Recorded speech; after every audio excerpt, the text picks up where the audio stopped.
वक्फ संशोधन विधेयक 2025 कानून बन गया है। मैराथन बहस के बाद संसद के दोनों सदनों से पारित विधेयक को राष्ट्रपति द्रौपदी मुर्मू ने शनिवार देर रात मंजूरी दे दी। इसके साथ ही राष्ट्रपति मुर्मू ने मुसलमान वक्फ निरसन विधेयक 2025 को भी अपनी स्वीकृति दे दी। सरकार ने एक अधिसूचना में कहा कि संसद से पारित वक्फ संशोधन अधिनियम 2025 को राष्ट्रपति की मंजूरी मिल गई है। इससे पहले लोकसभा और राज्यसभा से वक्फ संशोधन विधेयक गर्मागरम बहस के बाद पारित कर दिया था। वहीं नए कानून को कांग्रेस, AIMIM और आम आदमी पार्टी आप ने अलग अलग याचिकाओं के साथ सुप्रीम कोर्ट में चुनौती दी है।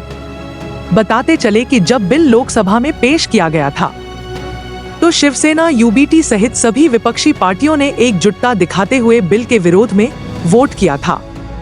बिल लोकसभा में आया तो नतीजा ये रहा कि वोटिंग के दौरान 520 सांसदों ने भाग लिया, 288 ने पक्ष में और 232 ने विपक्ष में वोट डाले।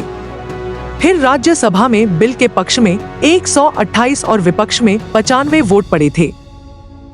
इनकी छाती पर चढ़ना चाहते हो, जानबूझ के मुसलमान को मारना चाहते हो, जानबूझ के इस देश में मिनॉरिटीज को खत्म करना चाहते हो। आपने कहा प्रैक्टिसिंग मुस्लिम, एक आपने और कंडीशन लगा दी लास्ट कि 5 साल प्रैक्टिस मुस्लिम होना चाहिए, वो दान दे सकता है। मैं सरदार हूँ और ऐसी कई उदाहरणें हैं पंजाब के अंदर। अगर किसी मुस्लिम के पास कब्रिस्तान नहीं था तो सरदारों ने अपनी जमीन देके कब्रिस्तान बनाए। ये कौन सा अधिकार है कि मैं किसी को चीज दान देना चाहता हूँ? और इसको कौन बताएगा? रिजू साहब ये बताएंगे कि ये प्रैक्टिसिंग मुस्लिम है या नहीं है। ये सरासर अन्याय है। कल को श्रोमणी गुरुद्वारा प्रबंधक कमेटी 1925 का सिखों का जो एक्ट है आप उसमें भी संशोधन करेंगे। आपको लगता है पहले मुस्लिम मारेंगे, फिर सिख मारेंगे, फिर क्रिश्चियन मारेंगे?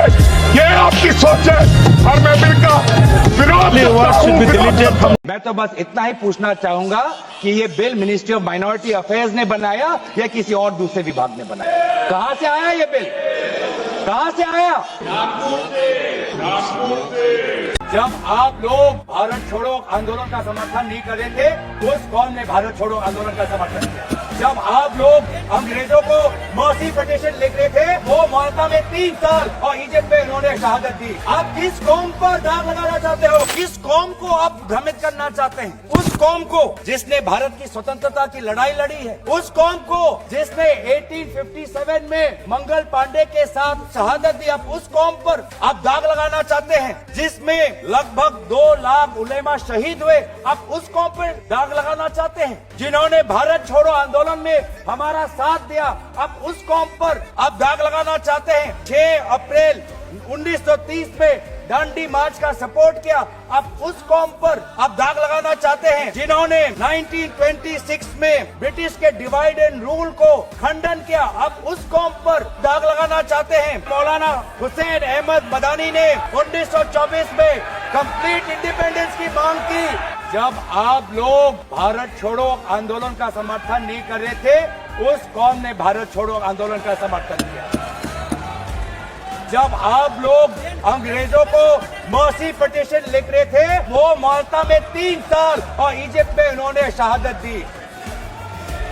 आप किस कौम पर दाग लगाना चाहते हो जिन्होंने 1924 में जिन्ना के 2 नेशन की थियरी को पूरी तरीके से नकारा? आप उस कौम पर लगा रहे हो। यही है इनका डिवाइड एंड रूल।